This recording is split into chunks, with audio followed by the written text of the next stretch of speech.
శ్రోతలకు నా హృదయపూర్వక నమస్కారములు. మన శ్రోతలలో ఒక సోదరుడు ప్రశ్నను పంపటం జరిగింది. ఆ ప్రశ్న, ఆత్మశక్తికి సృష్టికి అందరూ సమానం అయితే ఈ వ్యత్యాసాలు ఎందుకు, ఈ పక్షపాతాలు ఎందుకు, ఎందుకు మనము కొందరినే అభిమానిస్తాము, అది మనం కులవాడు అను, మన కులం నాయకుడు అను, లేకపోతే మన మతమను, ఎందుకు ఇలా పక్షపాతంగా ఉంటాము, అందరినీ ఒకేలాగా చూడలేకుండా ఎందుకు ఉన్నాము? ఈ శీర్షికలు వింటూ అవి విన్న తర్వాత కొంచెం మార్పు వచ్చింది, కానీ అప్పుడప్పుడు ఆ పాత వాసనలు పోవటం లేదు. దయచేసి వివరించగలరు?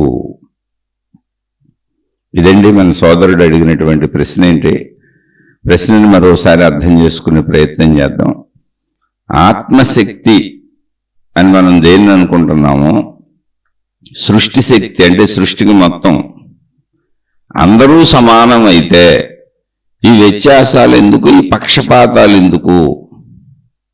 ఏ రకంగానైనా నా కుటుంబం వేరు, నీ కుటుంబం వేరనో, నేను వేరు నువ్వు వేరనో, లేకపోతే నా కులం, నా మతం, నా జాతి, నా దేవుడు, నా పద్ధతి, నా విధానం, నా సాధన, ఎన్నైనా చెప్పుకోండి. ఇలా వేరు అనే భావన ఎందుకు ఉంది? అసలు అందరినీ సమానంగా ఎందుకు చూడలేకపోతున్నాం? ఆత్మశక్తికి సృష్టికి అందరూ సమానమే అంటున్నారు కదా, ఎందుకు చూడలేకపోతున్నాం? అలాగే ఈ శీర్షికలు వీరు చాలా కాలం నుంచి వింటున్నారు. ఇవి వింటున్నప్పుడు కొంచెం కొంచెం మార్పు వస్తుంది, కానీ మళ్ళీ పాత స్థితిలోకి వెళ్ళిపోతున్నాం. ఎందుకని వివరించండి, ఎందుకు ఇలా జరుగుతుందని. ఇక్కడ ఆత్మశక్తికి సృష్టికి అందరూ సమానము అన్నారు అంటే మనం అర్థం చేసుకునే విధానం ఎప్పటికప్పుడు మనం మనకు తగ్గట్టుగా, మనకు నచ్చినట్టుగానే అర్థం చేసుకుంటున్నాం. వింటున్న విషయాన్ని ఉన్నదన్నట్టుగా అర్థం చేసుకోవటం లేదు. ముందు ఇది తెలుసుకోవాలి. ఆత్మశక్తికి కాదు, ఆత్మశక్తే సృష్టి అంతా ఉన్నది. దానికి అందరూ ఎవరు లేరు. ఆత్మశక్తి ఏకము, శక్తిగా అది ఏకము, అనేకము కాదు. దాని స్థితి సర్వవ్యాపక ఆకాశ స్థితి అని చాలాసార్లు చెప్పాను. అయితే దానిని కూడా మనం శరీర స్థితిలోంచి అర్థం చేసుకుంటున్నాం, శరీర స్థితిలోంచి మాట్లాడుతున్నాం. అక్కడ ప్రాబ్లం వస్తుంది. ఆత్మశక్తికి సృష్టికి అందరూ సమానమే కదా అంటున్నారు. సృష్టి అంటేనే భిన్నత్వము. సృష్టి అనేది భిన్నత్వము. అసలు మనం ఉపయోగించిన పదాలు మనం ఒక విషయాన్ని ఎలా అర్థం చేసుకుంటున్నాం అనేది మనకు తెలియజేస్తాయి. ఆత్మశక్తి, శక్తి అన్నప్పుడు అక్కడ నామము లేదు, రూపము లేదు, రుచి లేదు, రంగు లేదు, వాసన లేదు, మనం గుర్తించడానికి అనువైనటువంటి పదార్థతత్వం ఏమీ లేదు అక్కడ. అది శక్తిగా ఉన్నది. పదార్థతత్వములన్నీ శక్తిలో అంతర్లీనముగా ఉన్నాయి. అవి మనకు కనపడవు. ఎప్పుడు శక్తిని చూస్తున్నప్పుడు. అది శక్తి స్థితి. ఆత్మశక్తి, సృష్టి శక్తి, విశ్వశక్తి, ప్రాణశక్తి, ఇలా శక్తి అన్నప్పుడు అది ఎలా ఉంటుంది అంటే ఆకాశము వలె ఉంటుంది. అంటే శక్తిని చూసినప్పుడు, ఇప్పుడు శక్తిని చూసినప్పుడు అది ఆకాశం వలె ఉంటుంది. ఇక్కడ మళ్ళీ సృష్టి అన్నప్పుడు, సృష్టి అంటేనే అనేకత్వము, భిన్నత్వము. చెట్లు వేరువేరుగా ఉన్నాయి, మనుషులు వేరువేరుగా ఉన్నారు, జంతువులు వేరువేరుగా ఉన్నాయి. జంతువుల్లో ఎన్నో రకాల జంతువులు, జాతులు వేరువేరుగా ఉన్నాయి. అలా గ్రహాలు, గోళాలు, నక్షత్రాలు అన్ని వేరువేరుగా ఉన్నాయి. అనేక జాతులు ఉన్నాయి. పంచభూతాత్మకం. పంచభూతాత్మకం అంటే ఏంటి? ఆకాశ స్థితి. ఆకాశ స్థితి ఏంటి? శక్తి స్థితి. అది డైరెక్ట్ శక్తి స్థితి. మరి సృష్టి అంతా ఏంటండి? దానిలో అంతర్లీనముగా ఉన్నది. ఎలా ఉన్నదండి? విత్తనములో చెట్టు ఉన్నట్టుగా. విత్తనములో చెట్టు ఉందా? కనపడుతుందా? ఇప్పుడు కనపడదు. విత్తనంలో చెట్టు లేదా? మరి చెట్లన్నీ ఎక్కడి నుంచి వచ్చినాయి అంటే ప్రాసెస్ ఉంది. ఆ విత్తనమును భూమిలో పాతి, దానికి నీరు దొరికి, గాలి దొరికి, అంటే భూమి దొరకాలి ఫస్ట్. భూమిలో పాతడం అంటే భూసారము దొరికి, అలాగే నీటి సారము దొరికి, అలాగే వాయువు సారము దొరికి, వాయువు దొరికి, సూర్యరశ్మి దొరికి, దానికి ఎదగటానికి ప్లేస్ ఉండాలి, స్థలం ఉండాలంటే ఆకాశము దొరికితే, అంటే పంచభూతాలు విత్తనానికి దొరికితే ఆ పంచభూతముల సారముతో విత్తనము చెట్టుగా పరివర్తనం చెందుతుంది. విత్తనంలో చెట్టు లేదు, కానీ విత్తనం చెట్టుగా పరివర్తనం చెందుతున్నది. దేని వలన? ఆ పంచభూతముల సారముతో. అక్కడ పంచభూతములు ఎక్కడవి అంటే ఆకాశములోనే అంతర్లీనంగా ఉన్నాయి. ఎలా అంటే విత్తనములోనే చెట్టు ఉన్నట్టు. ఇంతకు ముందు శీర్షికలలో కూడా వివరించాను, పాలలోనే మేగడ ఉన్నది. ఎలా తెలుస్తుంది? పాలను వెచ్చచేసి ఆరబెడితే పైన మేగడ తెట్టులా కడుతుంది. పాలలోనే పెరుగు ఉన్నది. కనపడతలేదే, పాలే కనపడుతున్నాయి కదా. పాలను వెచ్చబెట్టి ఆరబెట్టి కొంచెము గోరువెచ్చగా ఉన్నప్పుడు తోడేస్తే కొంత సమయానికి, ఒక 7-8 గంటల సమయం తర్వాత చూస్తే పాలు తోడుకొని ఉంటాయి, పెరుగయ్యి ఉంటాయి. పాలు తోడుకుంటే పెరుగు అవుతుంది, పెరుగు దశ అది. మరి పెరుగు దశలో పాలు కనపడవు, పాలు దశలో పెరుగు కనపడదు. ఇంతకుముందు శీర్షికలో వివరించింది దీన్ని. ఆ పెరుగును చిలికితే వెన్న వస్తుంది, మజ్జిగ వస్తాయి.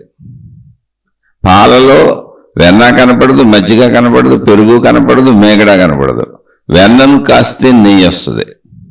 పాలలో నెయ్యి కూడా కనపడదు, నెయ్యిలో పాలు కూడా కనపడవు, దేనిలోనూ ఇంకోటి కనపడదు. కానీ అవన్నీ పాల యొక్క దశలే, మొత్తం పాల యొక్క దశలేవి. పాలు మాత్రమే కనపడతాయి, ఆ దశలలో ఎక్కడ మళ్ళీ పాలు కనపడవు. అలాగే మొత్తం సర్వవ్యాపకముగా శక్తి స్వరూపముగా ఉన్నటువంటి శక్తి అన్నప్పుడు గ్రహించడానికి అనువుగా లేని స్థితి పేరు శక్తి.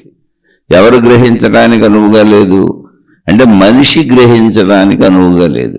ఎందుకనంటే మనిషి ఎలా గ్రహించగలడో? కంటితో చూసి, చెవితో విని, ముక్కుతో వాసన చూసి, చర్మంతో స్పర్శ తెలుసుకొని, నోటితో రుచి తెలుసుకుని గ్రహించగలడు. 5 రకాలుగానే మనిషి గ్రహించగలడు శరీరంతో. అదే పంచేంద్రియ జ్ఞానము. అలా లేదు శక్తి, అంతే తప్ప శక్తి లేకపోవటం కాదు. ఈ పంచేంద్రియముల వల్ల లేదు. ఈ పంచేంద్రియములు గ్రహించే విధానముగా లేని స్థితి పేరు శక్తి. అక్కడ అది ఉంది, కానీ శరీరము గ్రహించలేకపోతుంది. శరీర సామర్థ్యం 5 రకాలుగానే, కానీ అది శక్తి స్థితిలో ఉంది. శక్తి స్థితిని డైరెక్ట్గా శరీరం గ్రహించలేదు. అందువలన శక్తి స్థితిలో శరీర భావనలో ఉన్న మనుషులు ఏమీ లేదు, ఖాళీ శూన్యము అనుకుంటూ ఆకాశ స్థితిలో తిరిగేస్తున్నారు. ఎలా జరుగుతున్నారు? నీటిలో చేపల వలె. నీటిలో జరుగుతున్న చేపలకు అది నీరు అని తెలియదు, వాటి జీవన లోకం అదే. అందులోంచి బయటికి తీస్తే ఆ చేపలు చచ్చిపోతాయి. నీరే వాటి లోకము.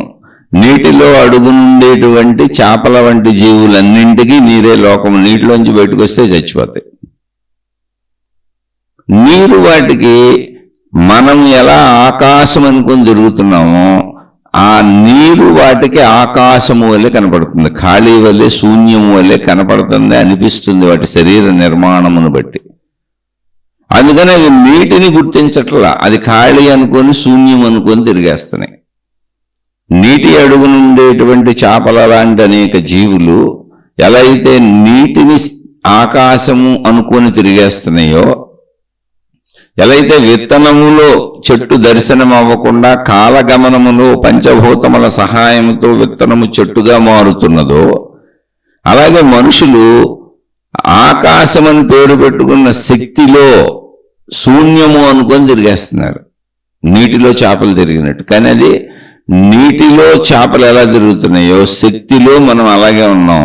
చేప ఎలా నీరును గుర్తించలేకపోతుందో మనం అలా శక్తిని గుర్తించలేకపోతున్నాం. ఇది శరీర భావం. కాబట్టి అక్కడ ఏమీ లేదు అనుకుంటున్నాం, కానీ శక్తిగా అదంతా ఒకటే. ఇప్పుడు చేపలు ఎన్నైనా ఉండొచ్చు, చేపల లాంటి జీవులు ఎన్నైనా ఉండొచ్చు, సముద్రపు అడుగున, నీటి అడుగున, నదుల లోపల, నీటి లోపల భాగంలో చేపల లాంటి జీవులు కోటాను కోట్లు ఉండి ఉండవచ్చు. కానీ అవన్నీ నీటిని గుర్తించవు, అదంతా ఖాళీ అనుకుంటూ ఉంటాయి. ఇప్పుడు సముద్రం అంతా నీరే ఉంది, ఆ నీరంతా ఖాళీ భూభాగము, ఖాళీ ప్రదేశము అనుకొని చేపలు జీవిస్తూ ఉంటాయి. అది వాటికి అనంతముగా ఉన్నది. ఎంత ఉన్నది అంటే ఉన్నదంతా నీరే. ఇప్పుడు చేపలకి ఉన్నదంతా నీరే, ఎందుకంటే నీరు లేని చోట చేప బతకలేదు. ఇంకా అక్కడ చేప సృష్టి ఉండదు, నీటి లోపల జీవుల సృష్టి ఉండదు.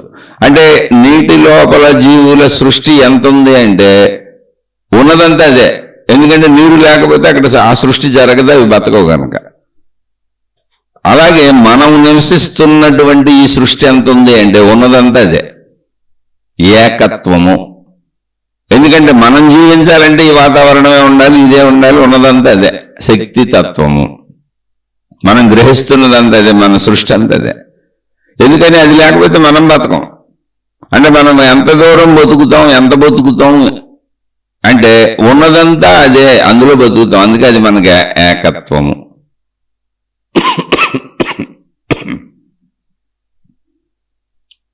చేపలకు ఎలా అయితే నీరు ఏకత్వముగా ఉన్నదో, చేపలకు నీరు ఎలా అయితే ఏకత్వముగా ఉన్నదో, అలాగే మనుషులకు ఆకాశము ఏకత్వముగా ఉన్నది. శక్తి స్థితి అది. నీటినేవి నీరు అనుకోవటం లేదు, శూన్యం అనుకుంటున్నాయి. ఇక్కడ శక్తిని మనం శూన్యము, ఆకాశము, ఖాళీ ప్రదేశం అనుకొని జీవిస్తున్నాం. ఎందుకనంటే శరీరము, చేప శరీరము నీటిని గ్రహించలేనటువంటి స్థితిలో నీటిలో జీవించేలా ఉంది. అలాగే మానవ శరీరము శక్తిని గ్రహించలేనటువంటి స్థితిలో శక్తిలో జీవించేలా ఉంది. అందుకే పంచభూతములు మనకు సహజంగా లభిస్తాయి. ప్రాణవాయువు దాని అంతలేదు పీల్చుకొని వదిలేస్తుంటాం. భూమి మీదే తిరుగుతున్నాం, ఆకాశంలోనే తిరుగుతున్నాం, నీరు దొరుకుతున్నాం, తాగుతున్నాం, ఆహార పదార్థాలు దొరుకుతున్నాయి, తింటున్నాం, బతుకుతున్నాం. సేమ్ చేపల్లాగే మనం కూడా. అలా చేపలను ఉదాహరణగా తీసుకున్నప్పుడు మీకు విషయం అర్థమవుతుంది. మనం కూడా అలాగే ఉన్నాం. కానీ మనకి ఇది ఖాళీ అనిపిస్తుంది, చేపలకి నీరు ఖాళీ అనిపించినట్లుగా. అందువలన ఆత్మశక్తికి అందరూ సమానమేగా కాదు. ఆత్మశక్తి ఉంటే అందరూ ఉండరు. ముందు విషయం తెలుసుకోవాలి. ఆత్మశక్తి ఏకము, సముద్రములోని నీరంతా ఏకము. లోపల చేపలు అనేకం ఉండొచ్చు, చేపల లాంటి ఇతర జీవులు అనేకం ఉండొచ్చు. కానీ ఆ జీవులన్నింటికి, ఆ చేపలన్నింటికి అది నీరని తెలియదు.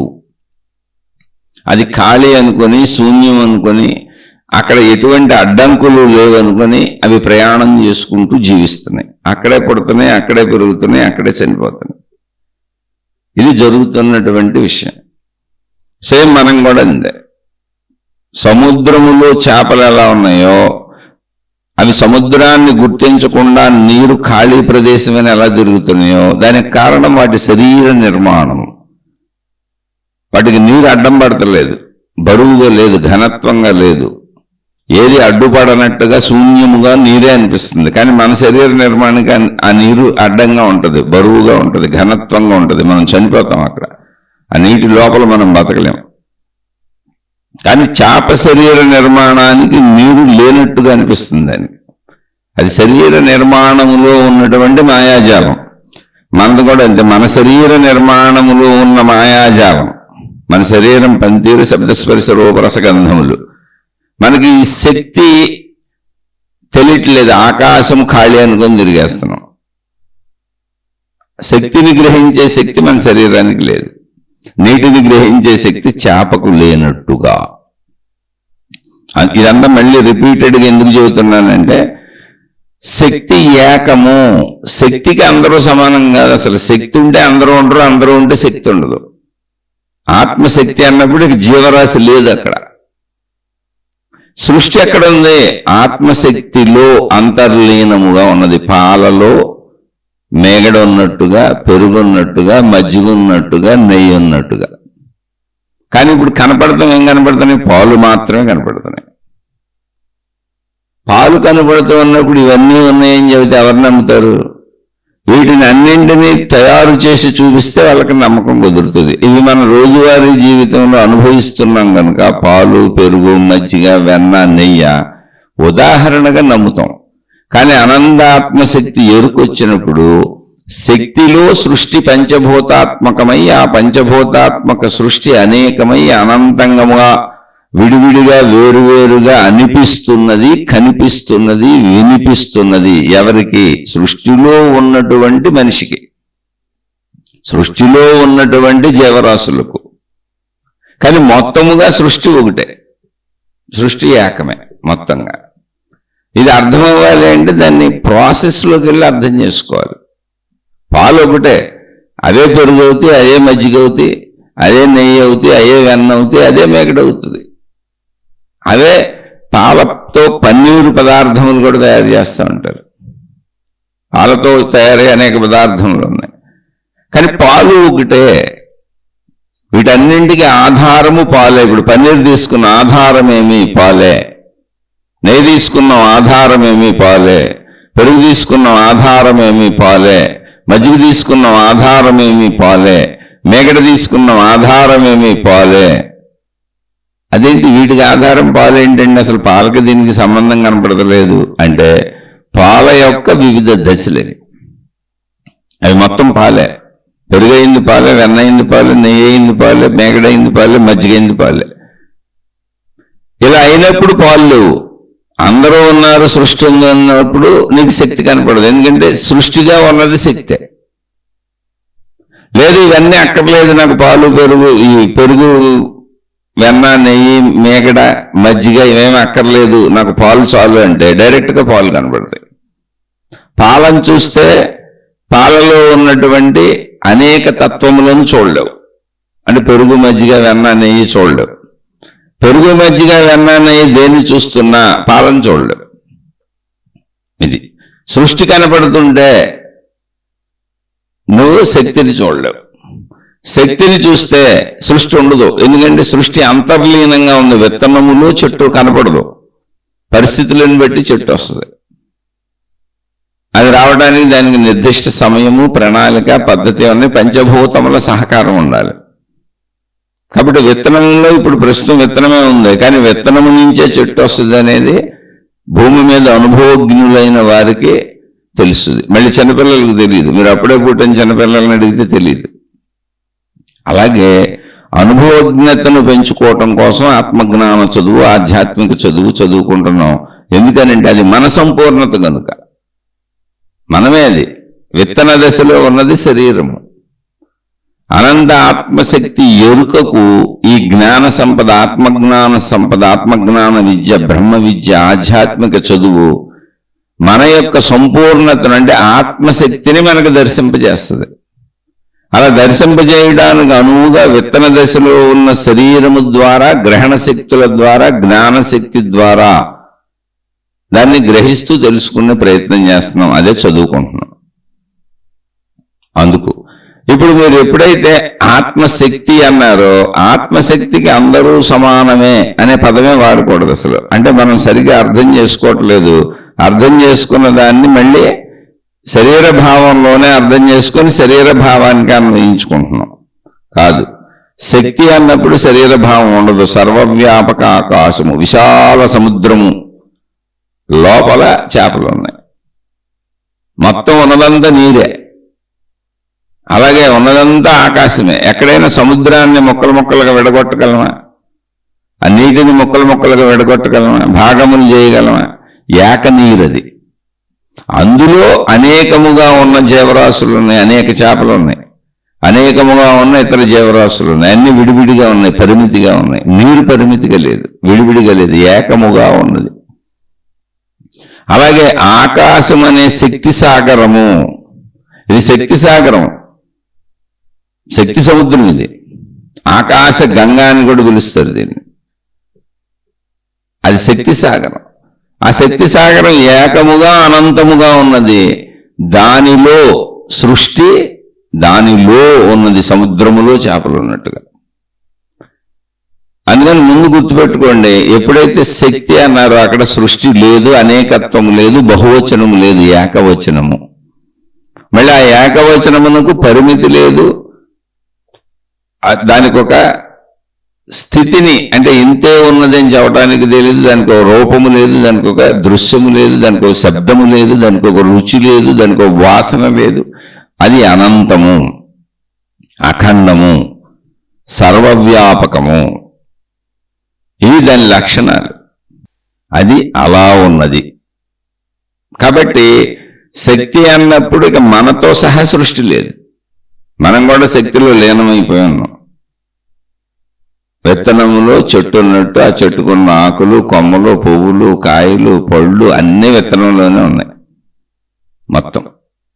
అలా మనకు సంబంధించిన సమస్తము ఆకాశతత్వములు విడిపోద్ది. నేననే భావన ఉండదు, నిద్రాస్థితిలో జరుగుతున్నట్టుగా.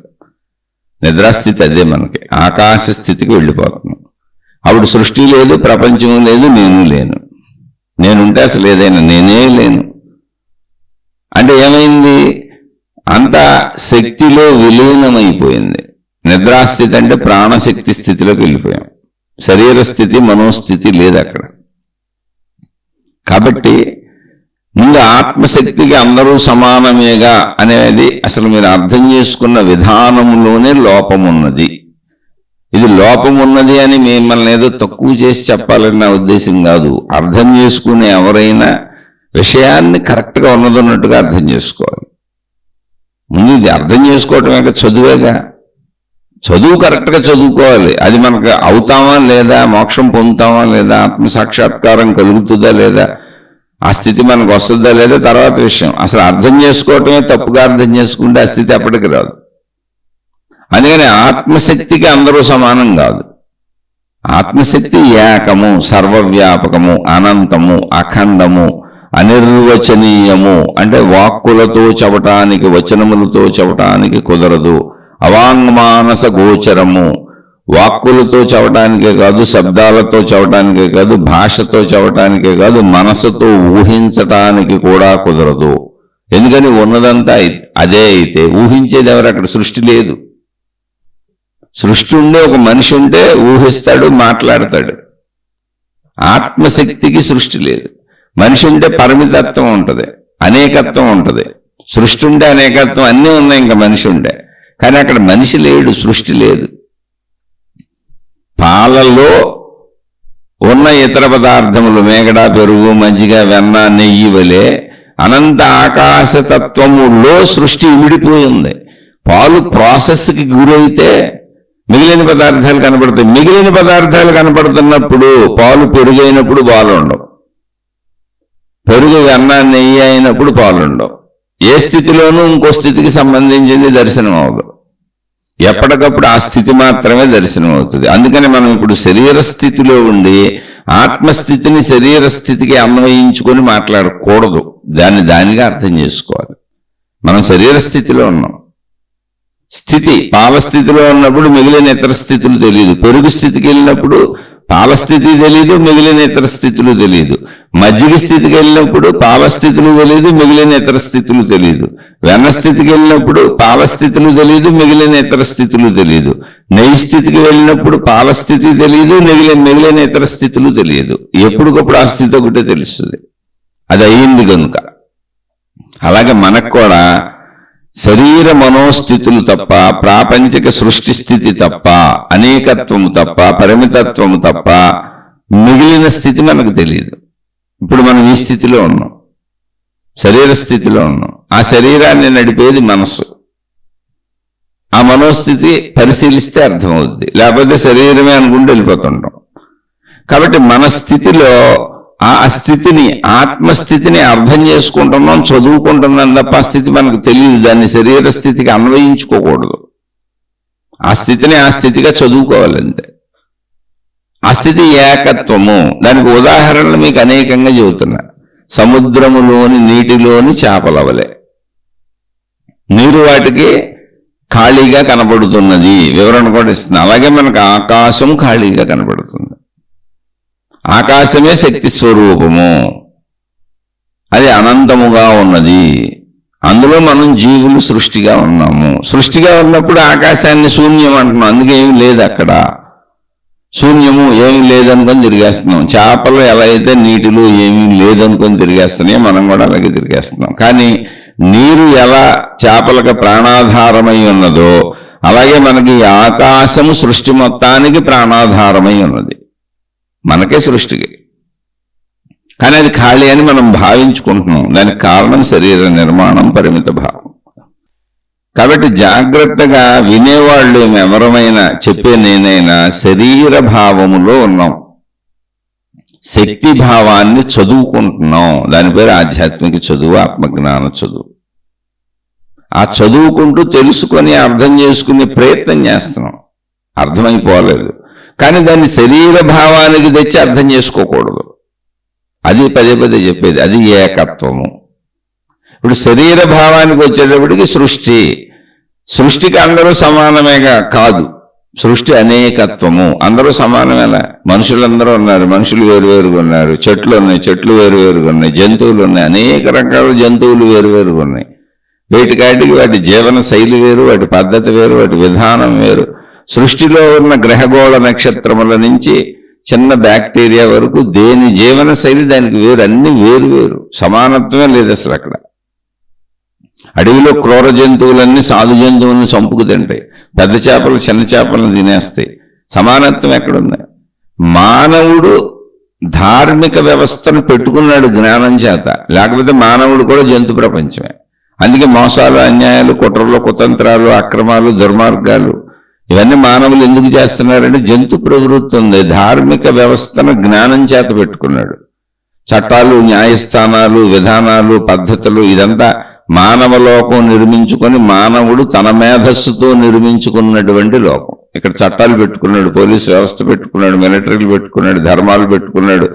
మనుషులందరూ ఎలా బ్రతకాలో రీతి రివాజులు పెట్టుకున్నాడు. అలా బ్రతకకుండా దారి తప్పిన వాళ్ళందరికీ శిక్షలు మనిషే పెట్టుకున్నాడు. ఇవన్నీ మనుషులు నిర్మించుకున్న మానవ లోకం. అదే తప్ప సృష్టిలో లేదు అది. అందుకని మిగిలిన జీవరాశులకి అది ఉండదు. జంతువులకి, మిగిలిన జీవరాశులకి మనం పెట్టుకున్న ధర్మాలు, కోర్టులు, న్యాయస్థానాలు, ధార్మిక వ్యవస్థలు, నీతులు, నిజాయితీలు ఇవేమీ ఉండవు. అందుకని జంతు ప్రపంచంలో ఇది రైటే. కాబట్టి సృష్టి ఎప్పుడూ కూడా అనేకత్వము, భిన్నత్వము, అందులో అసలు సమానత్వమే ఉండదు. క్రూర జంతువులు సాధు జంతువుల్ని చంపుకు తినాలి అనేది సృష్టి ధర్మము. అంతే. ఇక్కడ అన్ని ఒకదాని మీద ఒకటి ఆధారపడి బతుకుతాయి, ఒకదాన్ని ఒకటి ఉపయోగించుకుంటూ బతుకుతాయి మనుషులైనంతే. అయితే మనుషులు అలా ఉపయోగించుకునేటప్పుడు ఇచ్చిపుచ్చుకోవటాలు సమానంగా ఉండాలనేటువంటి ఒక ధర్మ వ్యవస్థని, ధార్మిక వ్యవస్థని మనుషులే తయారు చేసుకున్నారు. ఎందుకని? జ్ఞానం ఉంది మనుషులు. జంతువుల కంటే అధికమైనటువంటి జ్ఞాన సంపద ఉంది. అందుకని మనం మొత్తం మళ్ళీ సృష్టిలో సొంత సృష్టి తయారు చేసుకున్నాం, అదే మానవ లోకము. ఆ జ్ఞానంతోనే మన పుట్టుపూర్వోత్తరాలు ఏంటి, అసలు మనం పుట్టడం ఏంటి, పెరగటం ఏంటి, చనిపోవటం ఏంటి, ఈ సృష్టి ఏంటి, ఈ మనిషిలో ఈ మంచి గుణాలు ఏంటి, చెడ్డ గుణాలు ఏంటి, ఈ సృష్టిలో అనేకత్వం ఏంటి, భిన్నత్వం ఏంటి, అసలు ఈ మొత్తానికి కారణం ఏంటి, నాతో సహా ఈ సృష్టి మొత్తానికి కారణం ఏంటి అనే దాన్ని అన్వేషించి ఆ కారణమే ఆత్మశక్తి, శక్తి, బ్రహ్మము అని పేర్లు పెట్టారు. ఇవన్నీ పేర్లే, కానీ మనం ఆ స్థితులను అర్థం చేసుకోవాలి, పేర్లు పెట్టుకు వెళ్ళాడకూడదు. అందుకని సృష్టిగా ఎప్పుడు అనేకత్వమే ఉంది, భిన్నత్వమే ఉంది, అసలు సమత్వం ఉండదు. సమత్వం ఉండే ఛాన్సే లేదు. ఇద్దరు మనుషులు అసలు ఒకలా ఉండరు. సమత్వం ఎక్కడుంది? రూపురేఖలు మారిపోతాయి, గుణాలు మారిపోతాయి, స్వభావాలు మారిపోతాయి, పద్ధతులు మారిపోతాయి. అలాగే జంతువులు, ఎన్ని రకాల జంతువులు ఉన్నాయో తెలియదు అసలు. దేని జీవితానికి ఇప్పుడు దోమ ఉంది, దోమ జాతి అంతా ఒకటి, ఏక జాతి అంతా ఒకటి, చీమ జాతి అంతా ఒకటి, కుక్క జాతి అంతా ఒకటి, నక్క జాతి అంతా ఒకటి, ఎలుక జాతి అంతా ఒకటి. జాతులు, ఆ జాతుల్లో అవన్నీ ఒకలా ఉంటాయి. మళ్ళీ వాటిల్లో భిన్నత్వం ఉంటుంది. మనుషుల్లో రూపురేఖల్లో భిన్నత్వాలు ఉన్నట్టు అలాంటి జాతులు అనేకంగా ఉన్నాయి. సమానత్వం ఎక్కడుంది? పిల్లి ఎలుకని తింటది, ఎలుక ఇంకోదాన్ని తింటది, పిల్లిని ఇంకోటి తింటది. అలా అన్నీ ఒకదాన్ని ఒకటి వేటాడుకుంటూ ఉంటాయి. సమానత్వం అసలు సృష్టిలో ఉండదు. అసమానతే సృష్టి ధర్మం. అందుకని పరిమితత్వం వేరు, భిన్నత్వం. సృష్టి ధర్మమే అసమానత. అనేకత్వం అసమానతలోంచే పుట్టుకొస్తుంది. సమానతలో అనేకత్వం ఉండదు, ఉండటానికి అసలు ఛాన్సే లేదు. సమానత ఎక్కడ ఉంటుందంటే ఏకత్వములో ఉంటుంది. శక్తి తత్వంలో ఆకాశము సమానముగా ఉన్నది, సముద్రములోని నీరు సమానముగా ఉన్నది. నీటిలోని జీవులు సమానంగా ఉండే ఛాన్సే లేదు, అవి వేరువేరుగా ఉంటే భిన్నంగా ఉంటాయి. అలాగే ఆకాశములోని సృష్టి సమానంగా ఉండదు, అనేకంగా ఉంటుంది, భిన్నంగా ఉంటుంది. ఆ శక్తికి అంటే ఈ సృష్టికి ఆధారమైన శక్తి ఒకటే, ఆకాశ శక్తి. ఎలా అంటే ఇది ఇంకా బాగా అర్థం అవ్వాలంటే జాగ్రత్తగా అర్థం చేసుకోండి. కరెంట్ ఉంది, కరెంట్ అనే శక్తి ఒకటే, అది మన ఇంట్లోకి వస్తుంది, వైర్ల ద్వారా మన ఇంట్లోకి తెచ్చుకుంటుంది దాన్ని. అది బల్బు వెలిగిస్తుంది, అంటే బల్బు జాతి అది. బల్బు జాతిలోకి కరెంట్ అనే శక్తి ప్రవహించినప్పుడు బల్బులన్నీ వెలుగుతాయి. వెలిగించటం కరెంటు ధర్మం కాదు, కరెంటు గుణము కాదు, కరెంటు స్వభావము కాదు, అది శక్తి అంతే. శక్తి తాకగానే బల్బు యొక్క స్వభావము చేత, ట్యూబ్లైట్ యొక్క స్వభావము చేత, లైట్ యొక్క స్వభావము చేత వెలుగు వస్తుంది. అక్కడ స్వభావం వస్తువుది, బల్బుది. ఫ్యాన్ యొక్క స్వభావము చేత అది తిరుగుతుంది, తిరగటం వలన గాలి వస్తుంది. శక్తి దేన్ని తాకితే దాన్ని బతికిస్తూ ఉంటుంది అంటే సింపుల్ అది. శక్తి, కరెంట్ అనే శక్తి దేన్ని తాకితే దానికి చలన ప్రక్రియ, క్రియాత్మకతని, దానిలో క్రియాశక్తిని తీసుకొచ్చి దాన్ని బతికిస్తుంది. బతికిస్తే దానిలో సజీవత్వం వస్తుంది, అది క్రియాశక్తి అవుద్ది. అప్పుడు దాని గుణమును బట్టి అది పనిచేస్తుంది, దాని స్వభావమును బట్టి అది పనిచేస్తుంది. అందుకని ఫ్యాన్ తిరుగుద్ది, తిరిగితే గాలి వస్తుంది. ఏసీలోకి వెళ్తే ఏసీ యొక్క స్వభావమును బట్టి చల్లదనం వస్తుంది. హీటర్లోకి వెళ్తే హీటర్ యొక్క స్వభావం బట్టి వెచ్చదనం వస్తుంది, పూర్తి ఆపోజిట్. ఫ్రిడ్జ్ యొక్క స్వభావం బట్టి చల్లదనం వస్తుంది. అదే కరెంటు పొయ్యిలోకి వెళ్తే పొయ్యి యొక్క స్వభావం బట్టి వెచ్చదనం వస్తుంది, వేడి వస్తుంది, వంటలు వండేస్తుంది అది. అలా అనేకముగా కరెంట్ అనే శక్తి ఏకమే, కానీ ఆ శక్తి ఏ వస్తువులోకి వెళ్తుందో ఆ వస్తువు యొక్క స్వభావము గుణమును బట్టి పనిచేస్తుంది. ఇక్కడ స్వభావములు గుణములు అనేవి వస్తువులు. అలాగే మనలో ఉన్న ప్రాణశక్తి, అన్నింటిలో ఉన్న ప్రాణశక్తి, సర్వవ్యాపక ఆత్మశక్తి, విశ్వశక్తి, సృష్టి శక్తి, ఆ శక్తి ఏ జీవిలో ఉన్నదో, మానవ జీవిలో ఉంటే ఇది మనలా పనిచేస్తుంది. ఇది మానవ జీవి, మొత్తం మానవ జాతి యొక్క గుణములు, స్వభావములు, నిర్దిష్టత ఇది. అలాగే వృక్షములలో ఉన్నప్పుడు అలా పనిచేస్తుంది, జంతువులలో ఉన్నప్పుడు ఇలా పనిచేస్తుంది, నీటిలో ఉన్నప్పుడు అలా పనిచేస్తుంది. పంచభూతాత్మకముగా సూర్యుడిలా వెలుగుతుంది, వాయువులా ప్రాణవాయువునిస్తుంది, భూమిలా మొక్కలను ఉత్పత్తి చేస్తుంది, మనం బ్రతకడానికి ఆధారం అవుద్ది. ఆకాశముల సర్వమును తనలో ఇముడ్చుకొని ఉంచుకుంటుంది, సర్వవ్యాపకముగా సర్వమును తనలో ఇముడ్చుకొని విత్తనము చెట్టును తనలో ఉంచుకున్నట్టుగా ఉంచుకుంటుంది. అలా నీటిలా మన అవసరతలు తీరుస్తుంది. ఇలా సర్వము ఆ ప్రాణశక్తి, ఆత్మశక్తి. ప్రాణశక్తి అంటే ఒకదానిలో ఉంటే ప్రాణశక్తి, అన్నింటిలో అదే ఉన్నదన్న ఏకత్వమును గుర్తించినప్పుడు అది ఆత్మశక్తి. అప్పుడు ఆత్మశక్తిగా ఆ శక్తి దేన్ని తాకితే, దేనిని టచ్ చేస్తే, అంటే కరెంటు ఏ వస్తువుని టచ్ చేస్తే ఆ వస్తువుకు సజీవత్వం వచ్చింది. కానీ ఆ వస్తువు పనిచేసే విధానము వస్తువు యొక్క గుణము, వస్తువు యొక్క స్వభావము తప్ప శక్తి స్వభావం కాదు. అంటే కరెంటు వెలగదు. ఎందుకని బల్బులో లేనప్పుడు కూడా బల్బు వెనకాల వైర్లో కరెంటు ఉంది, కానీ కరెంటు ఎలా ఉందో ఎవరికి ఎప్పటికీ తెలియదు, అది శక్తి. కరెంటుకు రూపురేఖలు లేవు, కానీ అది ఉందని ఎలా తెలుస్తుంది అంటే దాన్ని పట్టుకుంటే తెలుస్తుంది, షాక్ కొడుతుంది. అలాగే మనకు కూడా ప్రాణశక్తి ఉంది అని ఎలా తెలుస్తుంది అంటే శరీరము వదిలినా, మనస్సు వదిలినా, ఈ రెండింటిని వదిలి మనం గాఢ నిద్రలోకి వెళ్ళిపోయినా మనం బ్రతికే ఉన్నాం, మనం ఉన్నామని తెలుస్తున్నది. ఏ విషయం మనం లేచినాక చెబుతున్నాం, ఉన్నాను నేను. అప్పుడు ఎలా ఉన్నావు నిద్రలో ఏం చేసావు? శరీరంతో డాన్సులు వేసావా, గంతులు వేసావా, పక్కూరెళ్ళు వచ్చావా, వృత్తి వ్యాపార ఉద్యోగాలు చేసావా, మీ ఆవిడతో కబుర్లు చెప్పావా, మీ ఆయనతో కబుర్లు చెప్పావా, మీ పిల్లలతో కబుర్లు చెప్పావా? లేదండి, నిద్రలో అసలు నేనేమి చేయలేదు, నేనన్న భావన కూడా లేదు. కానీ మీరు అడిగినవన్నీ చేశాను నిద్రపోకముందు కలలో. అవన్నీ కలల్లో చేశాను. అప్పుడు మనోలోకం, అది అసత్యం కాదు, మనోలోకంలో చేశాను. కలలు కూడా ఆగిపోయినాయి, గాఢ నిద్రలోకి వెళ్ళిపోయాను. గాఢ నిద్రలో ఏం చేసావు? అసలు చేయడానికి నేను లేనండి, చేయటానికి నేను లేను, చేయటానికి బయట ప్రపంచం లేదు, స్పేసు లేదు, అక్కడ ప్లేస్ లేదు, వస్తువులు లేవు, ప్రదేశం లేదు, సృష్టి లేదు, నేను లేను. అప్పుడు ఎలా చేయగలను? మరేముంది? ఉన్నది అన్న స్థితి మొత్తము ఉన్నది. అది ఎలా ఉన్నది? ఆకాశం వల్లే ఉన్నది పోల్చుకుంటే అంతే. కానీ ఆకాశం అని కూడా చెప్పలేను, ఎందుకని అక్కడ ఏం లేదు. అసలు ఉన్నది అన్న సజీవత్వము ఎరుకుంది అంతే.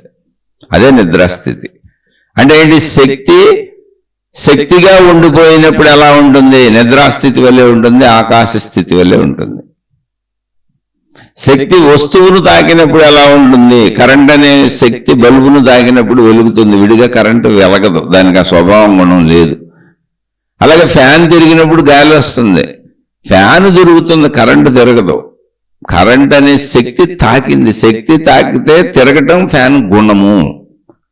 అలా శక్తి తాకినప్పుడు లక్షల కోట్ల వస్తువులు మనం తయారు చేసుకునే కరెంటు అనే శక్తి తాకినప్పుడు వాటి గుణమును బట్టి, స్వభావమును బట్టి పనిచేస్తున్నాయి. అలాగే సృష్టిలో ఉన్నటువంటి అనేక జీవరాశులు, సృష్టిలో ఉన్న జడ జీవ పదార్థములు, చైతన్య పదార్థములు అన్నీ కూడా, అనేక జీవులు అన్నీ కూడా శక్తి తాకితే వాటి గుణములను బట్టే పనిచేస్తున్నాయి, వాటి శరీర నిర్మాణమును బట్టే అవి పనిచేస్తున్నాయి. దోమలు అలా, చేమలు అలా, ఈగలు ఎలా, మొక్కలు ఎలా, మనుషులు ఎలా, పంచభూతములు అలా అన్నీ. కానీ శక్తికి మనిషి లాంటి గుణము లేదు, దోమ లాంటి గుణము లేదు, చెట్టు లాంటి గుణము లేదు, స్వభావము లేదు, రూపము లేదు, ఏమీ లేదు. శక్తి వీటికి అతీతంగా ఉంది. కానీ శక్తి తాకినప్పుడు అవి ఎలా పనిచేస్తాయి, వాటి గుణములు. అందుకని సృష్టి మొత్తము గుణములు, స్వభావములు, రూపములు, దృశ్యములు, శబ్దములు, వాసనలు, రుచులు, ఇలా పరిమితత్వంతో అనేకత్వంగా సృష్టి ఉంటుంది. సృష్టి అంటే అంతే. అందుకని సృష్టి అన్నప్పుడు సమానత ఉండదు అసలు, శక్తి అన్నప్పుడు అసమానత ఉండదు అసలు, సృష్టి ఉండదు. ఆత్మశక్తి అన్నప్పుడు మీరు సృష్టిని మళ్ళీ తీసుకోకూడదు. సృష్టి పాలలో అంతర్లీనముగా ఉన్న పెరుగు వలె, మజ్జిగ వలె, పాలలో అంతర్లీనముగా ఉన్న వెన్న వలె, నెయ్యి వలె, మేగడ వలె, అది కనపడదుగా ఇప్పుడు. అలా సృష్టి మొత్తం శక్తిలో ఇమిడిపోయి ఉంది, శక్తి గర్భంలో ఉంది, మనకు దర్శనీయం అవదు.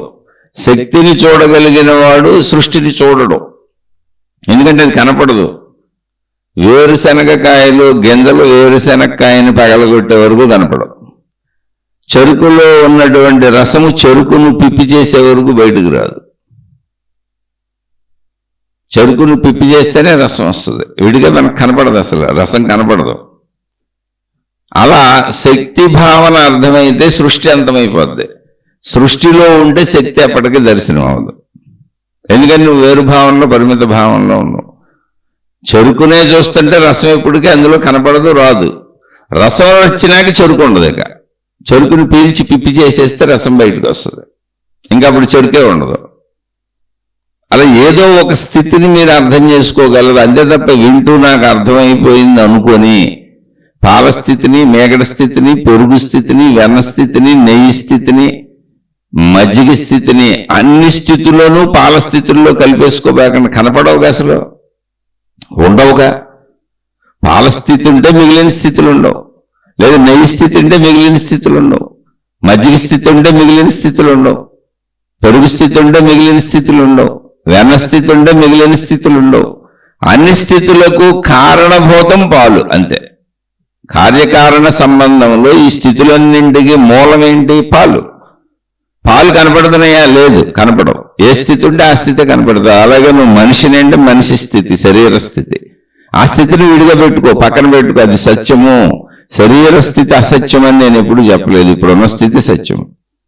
శరీర స్థితి సత్యము, సృష్టి స్థితి సత్యము, అనేకత్వం సత్యము, భిన్నత్వము సత్యము, అసమానత సత్యము. ఇక్కడ ఎప్పుడు అన్యాయం, అక్రమం, మోసం ఇవన్నీ జరుగుతూనే ఉంటాయి. వీటిని రూపుమాపడం కుదరదు, ఎందుకంటే భిన్నత్వము, అనేకత్వము, అసమానతే అనేకత్వం.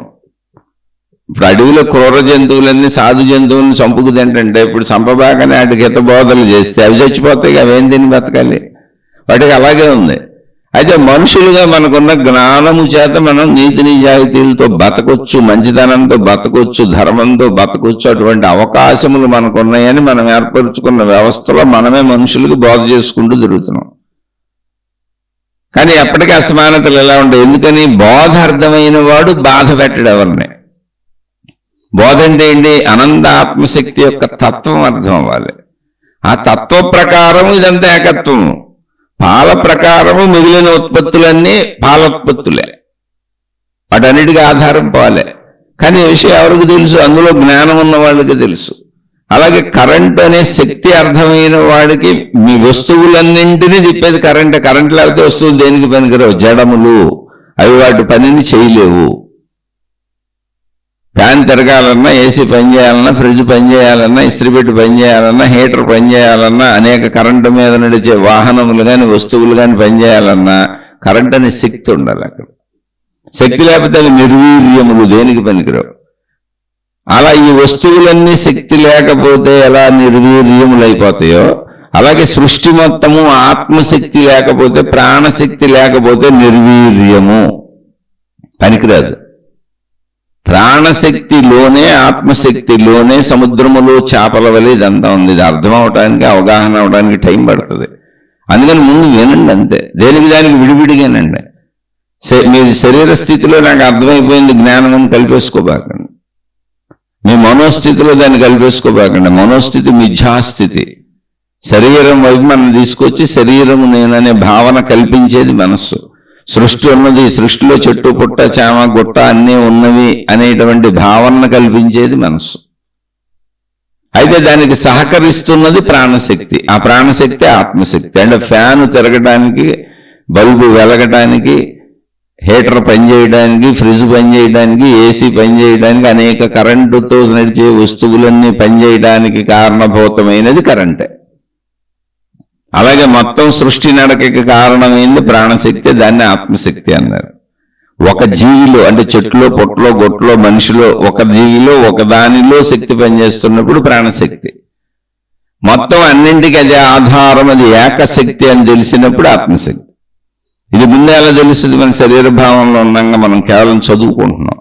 అందుకని చదువుకునేటప్పుడు మీకు వేరుగా, మీకు భిన్నంగా దాన్ని అర్థం చేసుకోండి. మీరు శరీరంతోనే ఉన్నారు, మీరు శరీరమే. నేను ఆత్మనని మీరు అనుకున్నంత మాత్రాన్ని ఆత్మని అవ్వలేరు. మీకు ఈ విషయాలను ఎక్స్ప్లెయిన్ చేస్తున్న నేను సుమారు 40 ఏళ్ళ నుంచి ఇందులోనే ఉన్నాను. నేను ఆత్మని అని ఎన్నిసార్లు మీతో నేను ఈ శీర్షికలు చెప్పినా నేను శరీర భావంలోనే ఉన్నాను, సామాన్యుడను అని ప్రతి శీర్షికలు చెబుతున్నాను.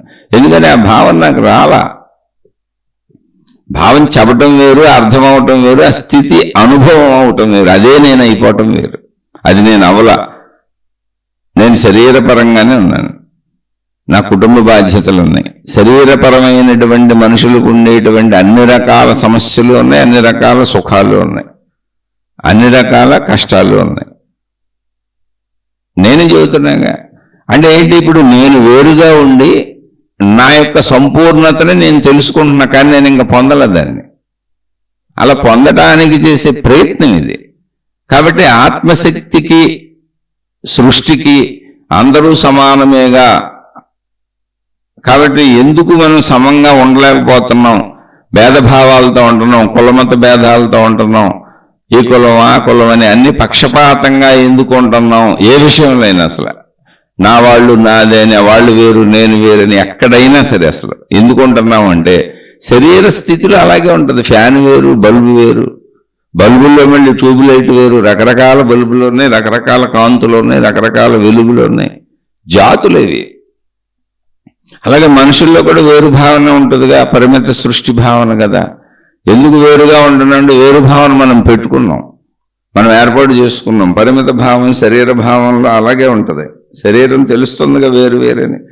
కులాలు, మతాలు మనం పెట్టుకున్నాం, దేవుళ్ళు, సాధనలు మనం పెట్టుకున్నాం, గ్రంథాలు, రచనలు, బోధలు, బాధలు అన్ని మనవే. మన తయారీనే, మనుషుల తయారీ. ఇదంతా తయారు చేసుకుంది మనిషే. మనిషిగా శరీరంతో ఉంటూ మన యొక్క సంపూర్ణత శక్తి స్వరూపము అని తెలుసుకోవడానికి మనం ఆధ్యాత్మిక చదువుకుంటున్నాం. బ్రహ్మ విద్య, శక్తి విద్య, ఆత్మ విద్యను చదువుకుంటున్నాం. చదువుకుంటున్నాం కానీ మనం అది అయిపోలా. చదువు పూర్తయి సంపూర్ణంగా చదివి అది అర్థమయ్యి పాస్ అయితే అప్పుడు ఎలా ఉంటుంది అంటే అది నేనే అన్న భావన కలుగుతుంది. అది నేనే అన్న భావన నాకు కలిగే వరకు ఆ స్థితిని అనుభవించి అది మేమే అని తెలుసుకున్నటువంటి మహాత్ములు మానవ జాతికి అది నువ్వే అని చెప్పటం మొదలుపెట్టారు. తత్వమసి, తత్వం అసి, అది నీవే అయి ఉన్నావు. అది నువ్వే ఎలా అయి ఉన్నావు అంటే సర్వం కల్విదం బ్రహ్మ. బ్రహ్మ అంటే శక్తి, బ్రహ్మము అనే శక్తి. ఉన్నదంతా అన్నీ ఆ శక్తి స్వరూపములే. సృష్టిలో నీకు అనేకంగా కనపడుతున్నది కేవలం శరీర భావనే తప్ప ఆధారముగా ఉన్న శక్తి అదే, అన్నింటా వ్యాపించి ఉన్న శక్తి అదే. ఆ శక్తి లేకపోతే ఇవన్నీ పనిచేయవు. కరెంట్ లేకపోతే ఏ వస్తువు పనిచేయదు. నిర్వీర్యములు. అలాగే ప్రాణశక్తి, ఆత్మశక్తి లేకపోతే ఈ సృష్టి ఉండదు. అందుకని సర్వం కల్విదం బ్రహ్మ. ఈ కనపడుతున్నదంతా, ఇక్కడ ఉన్నదంతా, ఉన్నదని అనిపిస్తున్నదంతా బ్రహ్మమే, ఆత్మశక్తే, ప్రాణశక్తే. ఆ విషయాన్ని మేము తెలుసుకున్నాం. ఎలా తెలిసింది? మేము మాలోకి ప్రవేశించి మా శరీర స్థితి నుంచి, మనోస్థితి నుంచి గాఢ నిద్రాస్థితి ఏంటని పరిశీలించి ఆ గాఢ నిద్రాస్థితిని మేము మెలకువలో సాధన చేశాము. ఎలా చేశారు? శరీర మనోస్థితులను దాటడానికి మెలకువలో నిద్రాస్థితిని ఛేదించి నిద్రపోకుండా కూర్చొని ధ్యానము తపస్సుని ఎరుకతో చేసి శరీరము కదపకుండా, మనస్సు కదులుతున్న దాన్ని పట్టించుకోకుండా మనోకదలికలను కూడా వదిలివేసి సాధన చేయగా చేయగా చేయగా, తపస్సు చేయగా చేయగా చేయగా శక్తి స్థితి మాకు అర్థమైనది. అర్థమైనప్పుడు శక్తి స్థితి అనంతముగా, ఏకత్వముగా, నిర్గుణముగా, నిరాకారముగా, సర్వవ్యాపకముగా, ఉన్నానన్న ఒక్క భావన తప్ప, సజీవత్వపు భావన తప్ప ఏమీ లేని అభావ స్థితిలో ఉన్నది. అది ఆనందముగా ఉన్నది, హాయిగా ఉన్నది. నిద్రాస్థితిలో ఎటువంటి ఆనందం ఉందో, ఎటువంటి హాయి ఉందో అటువంటి హాయి, ఆనందము ఉన్నదే. అందుకే దాన్ని సచ్చిదానందము అన్నాము, పరమానందము అన్నాము. ఎందుకంటే అక్కడ మాకు ఎటువంటి దుఃఖ భావన కలగలేదు, శరీర భావన కలగటం లేదు, సృష్టి భావన కలగటం లేదు. అసలు ఏ భావన లేని అభావస్థితి కలుగుతున్నది. అది అభావస్థితి. కానీ అక్కడ అభావస్థితి అంటే ఏ భావము లేదా అంటే ఏకభావన ఉన్నది. ఏంటి అంటే ఉన్న స్థితి అర్థమవుతుంది, ఉన్నదంతా అదే. అదే ఏకత్వము. ఒకటి ఉంది అక్కడ, ఒకటే ఉంది. ఏంటంటే ఉన్నదంతా అదే. అదే సర్వవ్యాపకము, అదే సచ్చిదానందము, అదే పరమానందము, ఉన్నదంతా అదే. ఆ స్థితిని మేము పొందాం కనుక ఆ స్థితిలో మాకు అర్థమైంది అందరూ అదే, అన్నీ అదే, సృష్టిగా అనిపిస్తున్న సర్వస్వము అదే. కనుక నువ్వు కూడా అదే అని నీకు చెబుతున్నాము. తత్వమసి, తత్వం అసి. సర్వం కల్విదం బ్రహ్మ. మొత్తము సృష్టిగా విడివిడిగా నీకు కనపడుతున్నదంతా ఏకమైనటువంటి బ్రహ్మము అని పిలువబడి మేము పేరు పెట్టినటువంటి శక్తే. సర్వం కల్విదం బ్రహ్మ. మొత్తం అదే, ఇక్కడ ఉన్నదంతా బ్రహ్మమే. దానికి పేరు పెట్టాం బ్రహ్మ అని. అదే శక్తి. అయమాత్మా బ్రహ్మ. నేను ఆత్మస్వరూపుడనైన బ్రహ్మమునే. ఆత్మా బ్రహ్మము రెండు ఒకటే. నేను కూడా అదే అని నాకు తెలిసింది. సర్వం కల్విదం, అన్నిటిలో అది బ్రహ్మమే అన్నప్పుడు నేను కూడా బ్రహ్మమునే అని తెలిసింది. కనుక నువ్వు కూడా బ్రహ్మమే అని తెలుసుకో. తత్వం అసి, తత్వం అసి, తత్వమసి. నువ్వు కూడా బ్రహ్మమే, అదే ఉన్నావని తెలుసుకో. అలా తెలుసుకునే ప్రయత్నంలో ఇదిగో ఆత్మజ్ఞాన చదువు, ఆధ్యాత్మిక చదువు మా అనుభవాలతో మేము ఎలా సాధనలు చేసాం అంటే శరీర స్థితి నుంచి శక్తి స్థితికి ఎలా ప్రయాణం సాగింది అనేదాన్ని మీకు వివరిస్తున్నాము. ఇదే ఆత్మజ్ఞాన చదువు, ఆధ్యాత్మిక చదువు. శరీరము మనస్సులను దాటితే ఉండేది మన ప్రాణశక్తి. ఆ ప్రాణశక్తి అనంత ఆత్మశక్తి. దాని ప్రయాణం ఎలా చేయాలి అనే దాన్ని అనేక మంది మహాత్ములు అనేక రకాలుగా ప్రయాణించి దర్శించారు. వాళ్ళందరూ బోధిస్తున్నారు. నీ లోపలికి నువ్వు వెళ్ళు, నిన్ను నువ్వు తెలుసుకో, నీ మూలమును తెలుసుకో, నిన్ను నువ్వు అన్వేషించుకో, నిన్ను నువ్వు పరిశీలించుకో, నిన్ను నువ్వు గమనించుకో. శరీరము నేనని, మనస్సు నేనని నువ్వు జీవించే జీవితం అంతా భౌతికము. నిన్ను నువ్వు తెలుసుకోవటము, నన్ను నేను తెలుసుకోవటము, శరీర మనోస్థితులను దాటి ప్రాణశక్తికి వెళ్ళే ప్రయత్నం చేయటము, దాన్ని అర్థం చేసుకునే ప్రయత్నం చేయటం, దాన్ని చదువుకోవటము ఆధ్యాత్మికత. సంపూర్ణముగా నన్ను నేను తెలుసుకునే ప్రయత్నము ఆధ్యాత్మికత. మిగిలిన సహజ జీవితము భౌతికము. భౌతికముగా హాయిగా జీవించు, ఆనందంగా జీవించు, చక్కగా జీవించు, అదంతా నిజమే, అబద్ధం కాదు. కాబట్టి భౌతిక జీవితం పాడు చేసుకోవద్దు. భౌతిక జీవితాన్ని జీవిస్తూ కొంత సమయం మిగిల్చుకొని ఆధ్యాత్మిక జీవితాన్ని కూడా అర్థం చేసుకో, చదువుకో. అదే ఆధ్యాత్మికత. నిన్ను నువ్వు సంపూర్ణముగా తెలుసుకో. ఆధ్యాత్మికత వ్యక్తిగతము. ప్రతి వ్యక్తి తనను తాను తెలుసుకునే ప్రయత్నం చేస్తున్నప్పుడు మాత్రమే అది ఆధ్యాత్మికత. మత ప్రయాణాలు, మత ప్రచారాలు, దైవ ప్రచారాలు, సాధనా విధానములు, అనేక రకములైనటువంటి దైవీ ప్రక్రియలు ఇవేవి ఆధ్యాత్మికత కాదు. అవన్నీ దైవీపరముగా మనుషులు ఏర్పరుచుకున్నటువంటి వాళ్ళ స్వీయ నమ్మకపు భావనలు. ఆధ్యాత్మికత అంటే ఒక వ్యక్తి తనను తాను సంపూర్ణముగా తెలుసుకునే ప్రయత్నం, తనను తాను చెడుపోగొట్టుకొని మంచిగా మలచుకునే ప్రయత్నం. అలా చేయాలన్నా తన లోపలికి వెళ్ళి తనను తాను చూసుకోవాలి, తనను తాను తెలుసుకోవాలి. అది ఆధ్యాత్మికత అంటే ఒక మాటలో చెప్పాలంటే నా అంతర్యుద్ధము, నా అంతరంగమును నేను గమనించుకోవటము, నా సంపూర్ణతను నేను తెలుసుకోవటం. బాహ్యతతో అసలు పని లేదు. భౌతికంతో బాహ్యతకి వెళ్ళేదంతా భౌతికము.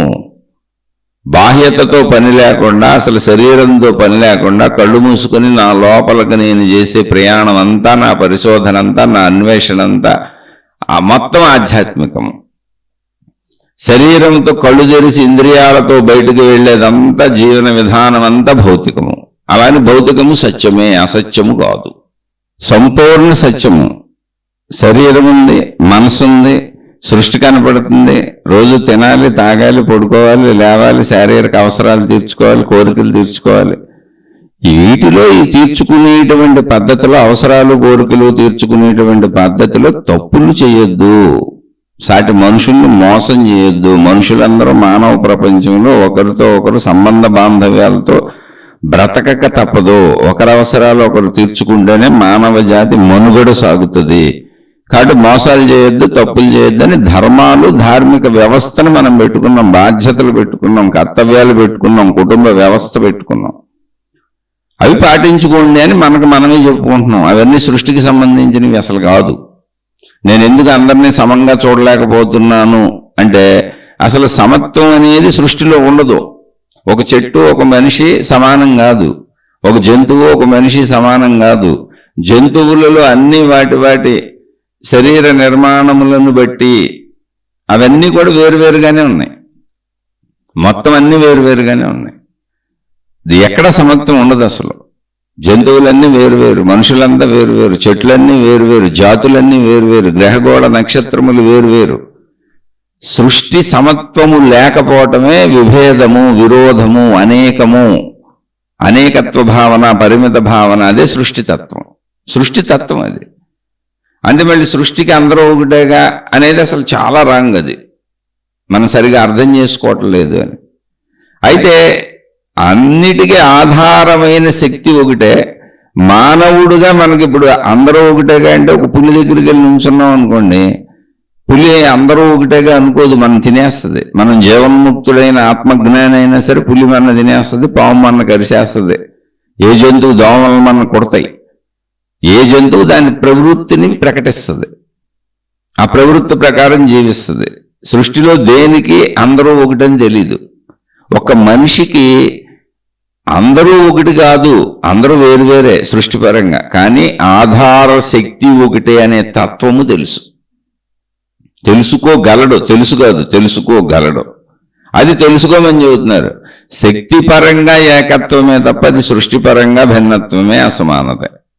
కానీ కనీసం మనుషుల్లోనైనా మనం అందరం మనుషులు. ఈ జాతులు, మతాలు, కులాలు, దేవుళ్ళు, గురువులు, ఈ జ్ఞాన గ్రంథాలు, ఈ పేర్ల మీద విడిపోవటం ఎందుకు? ఇవన్నీ మనం తయారు చేసుకున్నవే కదా.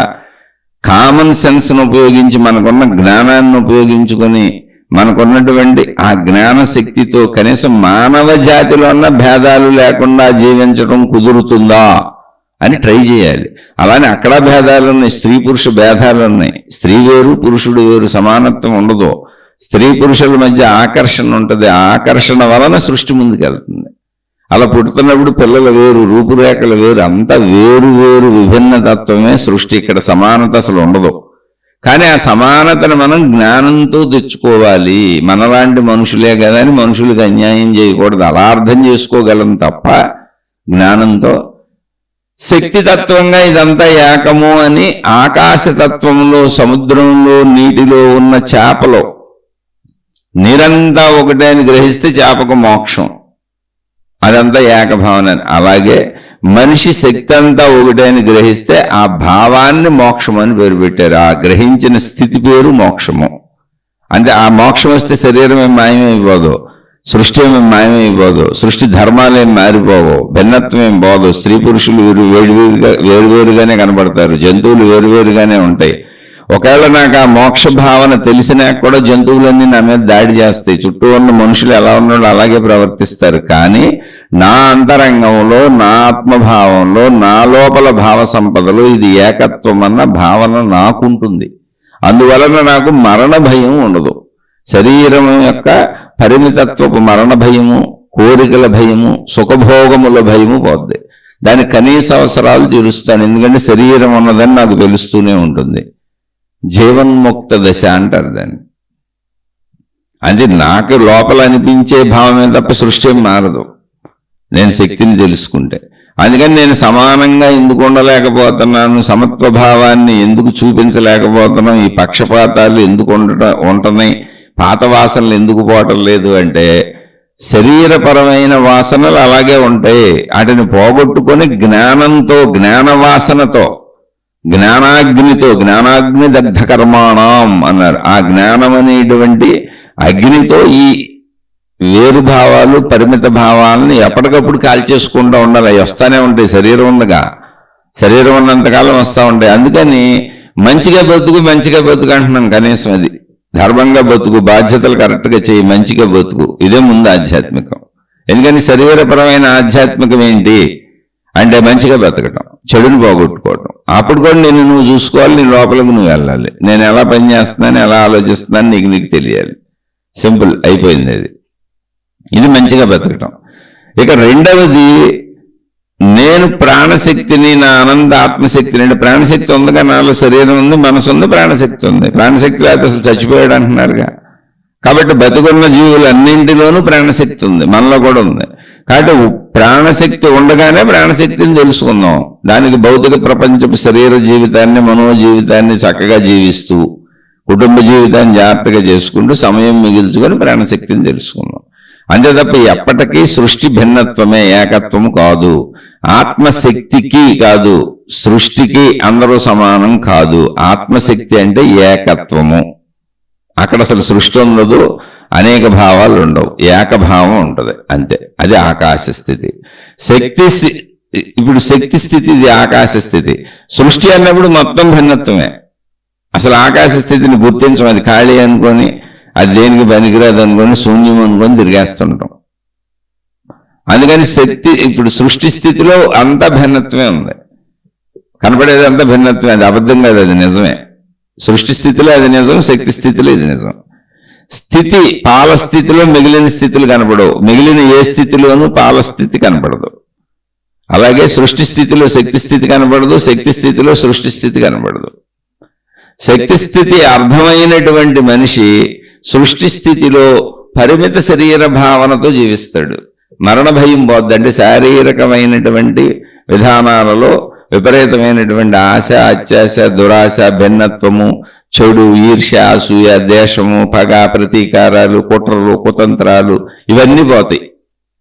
మంచిగా బతుకుతాడు, నాలాంటి మనుషులే కదా అని. ఎవరిని బాధించాలని అనుకోడు. అది నిజమైనటువంటి శక్తి స్థితి తెలియటం. అలా జీవిస్తాడు జీవన్ముక్తుడు. మరణ భయం పోద్ది. ఎందుకని నేను శక్తిగా నశింపులేదుగా, సృష్టిగా శరీర ధర్మం ప్రకారం శరీరం నశిస్తుంది. కాబట్టి మరణ భయం పోతుంది. ఆ మరణ భయాన్ని పోగొట్టుకుని హాయిగా జీవన్ముక్త దశలో శరీరం శిథిలమై మరణించే వరకు జీవన్ముక్త దశలో శరీరానికి అవసరమైనవి తీర్చుకుంటూ నేను శక్తిని, అనంత ఆత్మశక్తిని అన్న భావనలో ఇక్కడ భూమి మీద నడయాడుతూ మనకు కనపడుతూ జీవిస్తారు ఆ జీవన్ముక్తులు. శరీరం శిథిలమైపోయినాక ఆళ్ళు ఉండరు. ఆత్మశక్తి అంటే ఆకాశ స్థితిలో లయమైపోతారు. శరీరం సృష్టిలో లయమైపోతుంది. సృష్టి ఉందిగా, శరీరంలో తీసుకెళ్లి శరీరాన్ని భూమిలో పాతేస్తారు. సృష్టిలో కలిసిపోద్ది. సృష్టి భూమి పంచభూతాత్మకం. శరీరం సృష్టిపరమైంది కనుక సృష్టిలో కలిసిపోద్ది. శక్తి ఆకాశపరమైంది కనుక శక్తితత్వం కనుక తాను శక్తిగా చిరస్థాయిగా ఉండిపోతాడు. శక్తి భావనలో ఉండిపోతారు. స్త్రీలైనా పురుషులైనా ఎవరైనా శక్తి భావనలో స్త్రీ పురుషులు ఉండరు. ఇంకా అక్కడ ఏకత్వం, ఆకాశ స్థితి. అందువలన దీన్ని అర్థం చేసుకోండి. మీరు శరీర స్థితిలో ఉండి సృష్టి స్థితిలో ఉండి నేను మనిషిని అనుకొని చదువుకోండి. అంతే తప్ప చదువుతున్నది నాకు అర్థమైపోయింది అనుకోబాకండి. 40 ఏళ్ళ పెట్టి నాకు అర్థం అవ్వాలో, నాకు ఆ స్థితి రాలా. మీకు చెబుతున్నాను అంతే. అర్థం అవటం అంటే ఏంటి? అర్థమైంది. పాఠాలకు అప్పచెప్పమంటే ఎన్నైనా అప్పచెబుతాను. మీరు ఎన్ని ప్రశ్నలైనా చెబుతానే ఉంటాను.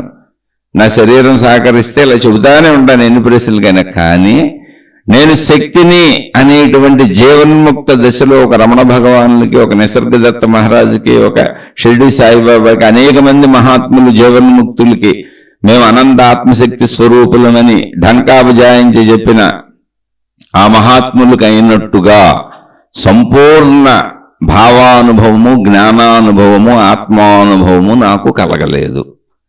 చదువుకొని పదే చదివిన వాడు దాన్ని అప్పచెప్పగలడు. అలా మీకు అప్పచెబుతున్నాను అంతే నేను. అయితే నేను కూడా దానికే ప్రయత్నిస్తున్నా. ఎప్పటికైనా అనుభవాన్ని పొందగలనా, వీలవుతుందా? అలా పొందాలంటే దాన్ని వదలకుండా పట్టుకొని ముందుకెళ్తా ఉండాలి అదే మార్గంలో. ఆ వదలకుండా పట్టుకొని ముందుకెళ్ళడానికి ఈ శీర్షికలు మీతో పంచుకుంటున్నా. అయితే శరీరపరంగా ఆధ్యాత్మికం ఏంటి, ఆత్మజ్ఞాన మార్గ ప్రయాణం ఏంటంటే మంచిగా జీవించడం, ధర్మంగా జీవించడం, బాధ్యతలు కరెక్ట్గా చేయటం. అవి చేస్తున్నా. అవి చేసుకుంటూ పొరపాటును కూడా ఒక తప్పు కూడా చేయను. అవసరమైతే భిక్షాటన చేసుకునైనా బతుకుతాను కానీ తప్పు మాత్రం చేయను. ఆ మానసిక స్థితి నాకు వచ్చింది. అందుకని ఈ మార్గంలో వెళ్ళే వాళ్ళకి అటువంటి మానసిక స్థితులు వస్తాయి అని చెప్పగలను. మళ్ళీ చెబుతున్నా, అవసరమైతే భిక్షాటన చేసుకు బతుకుతాను కానీ తప్పులు మాత్రం చేయను. ఎందుకని ఆ మానసిక స్థితి వస్తుంది, అర్థమవుతుందిగా. అప్పుడే మనం ఆత్మజ్ఞానం చదువుకు వెళ్ళగలుగుతాం. అందుకని నాకు నమ్మకం ఉంది, నేను తప్పులు చేయను. నాలో మార్పులు నాకు తెలుసు, నా గుణాలు నాకు తెలుసు, నాలో చెడు గుణాలను ఎలా మార్చుకున్నానో తెలుసు, మంచిని ఎలా పెంచుకుంటున్నానో తెలుసు, ఉన్నంతలో నన్ను నేను ఎలా మలుచుకుంటూ నాకున్నంతలో నేను ఎలా సంతృప్తిగా, హాయిగా, సంతోషంగా బతుకుతున్నానో తెలుసు. ఎన్ని సమస్యలున్నా, ఎన్ని బాధలున్నా అవి శరీరపరమైనటువంటి విషయాలు, అవి అలాగే నడుస్తాయి. శీతోష్ణాది స్థితులకు శరీరం భరించాల్సిందే, కాల పరిస్థితులకు శరీరం ఎదుర్కోవాల్సిందే. చుట్టూ ఉన్న మనుషుల ప్రవర్తన మనం మార్చలేము, చుట్టూ ఉన్న జీవరాశుల ప్రవర్తన మనం మార్చలేము, వాతావరణ పరిస్థితులు మనం మార్చలేము. వాటిని అనుభవిస్తూ నా వరకు నా ప్రయత్నంలో నేను సంతోషంగా ఉన్నాను, నేను తృప్తిగా ఉన్నాను. కనుక నేను ఆ మార్గానికి వెళ్ళటానికి ఈ శీర్షికలు మీతో పంచుకుంటున్నాను. 40 ఏళ్ల నుంచి ఇలా సాగుతున్న ప్రయాణంలో నేను నాలో చెడుని నశింపజేసుకోగలిగాను. ఇది ఖచ్చితంగా చెప్పగలను. ఇది వింటున్న వాళ్ళు, నేను గతంలో తెలిసిన వాళ్ళు ఉన్నారు, ఆ గతం నుంచి నేను తెలిసి ఇప్పుడు కూడా ఇవి నేను తెలిసి వింటున్న వాళ్ళు చాలా మంది ఉన్నారు. వాళ్ళకు కూడా చెబుతున్నాను, మీరు నాలో చెడులు ఉంటే పట్టుకోవచ్చు.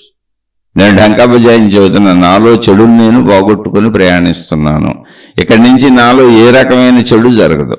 నేను తెలిసిన వాళ్ళు చెడు ఉంటే పట్టుకోవచ్చు, అది కూడా చెబుతున్నా. నేను తెలియని వాళ్ళు ఎలాగ మీరు పట్టుకోలేరు, మీకు నేను చెప్పను. కానీ నా జీవితంలో కొంతమందికైనా నేను తెలుసుంటాగా గతం నుంచి. ఆ తెలిసిన వాళ్ళు ఎవరైనా వింటున్న వాళ్ళు ఉంటే నాలో చెడు ఉంటే పట్టుకోవచ్చు. ఎందుకంటే చెడు పోతుంది. మొట్టమొదట ఆత్మజ్ఞాన మార్గంలో జరిగేది గుణమార్పు. తనలో ఉన్న చెడుని తానే పోగొట్టుకుంటాడు మనిషి. అది గుర్తిస్తాడు, తన లోపలికి వెళ్తాడు, ప్రయత్నిస్తాడు, పోగొట్టుకుంటాడు. అది జరగనప్పుడు మీరు ఆత్మజ్ఞాన మార్గంలో లేరు, ఆధ్యాత్మిక చదువులో లేరు. మీరు ఇతర ఏ దైవ మార్గాలు, మత మార్గాలు, గురు మార్గాలు, సాధనా మార్గాలకి మీ ఇష్టం. మీరు ఎటు వెళ్తున్నా మీలో చెడిపోకపోతే మీరు ఆధ్యాత్మికతలో లేరు. మీలో గుణమార్పు, సద్గుణ మార్పు జరగకపోతే మీరు ఆధ్యాత్మికతలో లేరు. ఎందుకంటే దానికి నేనే నాకు నిదర్శనం. నాకు తెలిసిందాక నేను చెప్పగలను.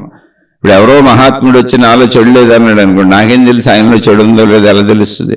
జీవన విధానాన్ని బట్టి చెల్లేదని అనుకోవటం కుదరదుగా. నటించవచ్చు మనుషులందరూ. దొంగలే మంచోళ్ళ కంటే ఎక్కువ బాగా నటిస్తారు. దొంగలు ఇంకా బాగా మంచోళ్ళమని కాదు. నా గురించి నాకు తెలుసు కనుక, నా హృదయంలో వచ్చిన మార్పులు నాకు తెలుసు కనుక, గతంలో నాలో ఉన్న చెడులు నాకు తెలుసు కనుక, నేను మార్చుకున్న మంచి ఏంటో నాకు తెలుసు కనుక, నాలో సంతృప్తి నాకు తెలుసు కనుక, నా భయాలు, ఆదుర్దాలు, కంగారులు అన్నీ నాకు తెలుస్తాయి కనుక, అవన్నీ నిదానంగా సమసిపోతూ నేను తృప్తిగా జీవించటం అనేది వచ్చింది కనుక, ఆ తృప్తిగా జీవించే దానిలోంచే నేను మీకు ఇవి చెప్పగలుగుతున్నాను, ఈ సమయం కేటాయించగలుగుతున్నాను. నేను గత 5 సంవత్సరాల నుంచి జీవితకాల మౌనంలో ఉన్నాను. ఇప్పుడు రేపు ఈ సంవత్సరం మార్చి 3వ తారీఖు 5వ సంవత్సరం నుండి 6వ సంవత్సరం వస్తుంది.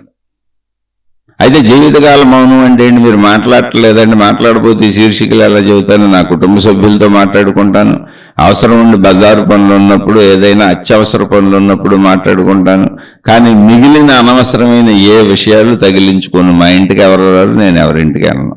మొత్తం అన్నిటికీ ఫుల్ స్టాప్ పెట్టేశాను. కుటుంబ జీవితం ఉంది కాబట్టి, బాధ్యతలు ఉన్నాయి కాబట్టి, భార్య పిల్లలు ఉన్నారు కాబట్టి, వారికి అవసరార్థం వారికి ఏం చేయాలో తగుమాత్రంగా చేస్తాను. నా పనులు నేను చేసుకుంటాను. అప్పుడు అందరితోనూ మాట్లాడతాను. మరేంటి జీవితకాల మౌనం అంటే? విడిగా నేను తగిలించుకునేది లేదు. ఎవరిని తగిలించుకొని, ఎవరితోనూ తగిలించుకొని, ఏమీ తగిలించుకోను. ఉన్నాయన్నీ వదిలించుకుంటూ పోతాను. ఇక్కడి నుంచి ఇంకా వదిలించుకుంటూ పోతాను. ఇప్పుడు నా పిల్లలు సెటిల్ అయిపోయారనుకోండి, ఇంకా నాకు వాళ్ళు సెటిల్ అయిపోతే పనే ఉంది. వాళ్ళ డబ్బాలు సంపాదించుకొని వాళ్ళకి వివాహాలు అయిపోతే అసలు వాళ్ళతో నాకేం సంబంధం ఉంటుంది? ఊరికనే నాకు పిల్లలు ఉన్నారంటే బాధ్యత లేదుగా. అంటే అదే వదిలిపోద్ది, ఆటోమేటిక్ వదిలిపోద్ది. ఇప్పుడు భార్యాభర్తలు ఉన్నాం. నా భార్య ఉంటుంది, నేను ఉంటాను. ముందామె, ముందు నేను వెళ్ళిపోతే అన్నీ వదిలిపోయినట్టే. ముందామె అనుకోండి, ఆ బాధ్యత అక్కడికి వదిలిపోద్ది. అలా సృష్టిలో వాటందరూ అవే వదిలిపోతాయి. వాటిని మనం వదిలిపెట్టగలిగితే చాలు. అవి వదిలినప్పుడు వదిలిపెట్టగలిగితే చాలు. ముందే వదిలేయక్కర్లా. ముందు వదిలి పారిపోవటాన్ని, బాధ్యతలు, కర్తవ్యములు వదిలేయటాన్ని పాపము అంటారు. అలా ముందు వదిలి పారిపోకూడదు. మనం జ్ఞానం తెలుసుకుంటూ ఆ బాధ్యత పరిపూర్ణమైనప్పుడు ఇంకా మనం దాన్ని వదిలేయగలిగి ఉండాలి. సంపూర్ణంగా అది తాను నిర్వహణ చేసుకోగలిగి. ఇప్పుడు నా కొడుకు ఉద్యోగం వచ్చేసింది, పెళ్లి చేసేసుకున్నాడు, హాయిగా బతకగలడు, నా అవసరత ఏమీ లేదు. అప్పుడు నేను వదలటం అంటే ఏంటి? నా బాధ్యత లేదని కొడుకున్నాడని మర్చిపోను, కానీ నా బాధ్యతలు లేవు, ఇక పట్టుగా ఎలా అన్నాను, అలా ఉండి ఎలా ఉండని వాళ్ళ కాపురంలో దూరన్ని సలహాలు ఇవ్వను. అలా కూతురైనా అంతే, ఎవరైనా అంతే.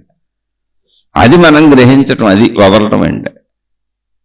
అలా నిదానంగా అదే తీసుకెళ్తుంది. ముందు మంచిలోకి వస్తాడు ఏ వ్యక్తి అయినా. మంచి ఆధ్యాత్మికత, మంచే ఆధ్యాత్మికత. అదే నిజమైన సాధన, అదే నిజమైన ఫలితము కూడా. సాధనా ఫలం కూడా మంచే. ఆలోచించుకు చూడండి. అర్థమైతే ఆచరించుకోండి. అర్థం కాకపోతే నేను అతి సామాన్యుడిని నేనే చెబుతున్నాను, నాకే అనుభవం అవ్వలేదని నేను చెప్పే శీర్షికల్లో నేనే చెప్పుకుంటున్నాను. కాబట్టి నన్ను క్షమించి వదిలివేసి మీ మార్గాల్లో మీరు హాయిగా సాగిపోండి. శుభమస్తు. మీకు, మీ కుటుంబ సభ్యులకు మేలు చేకూరుగాక. మరలా మరొక కొత్త శీర్షికతో కలుసుకుందాం.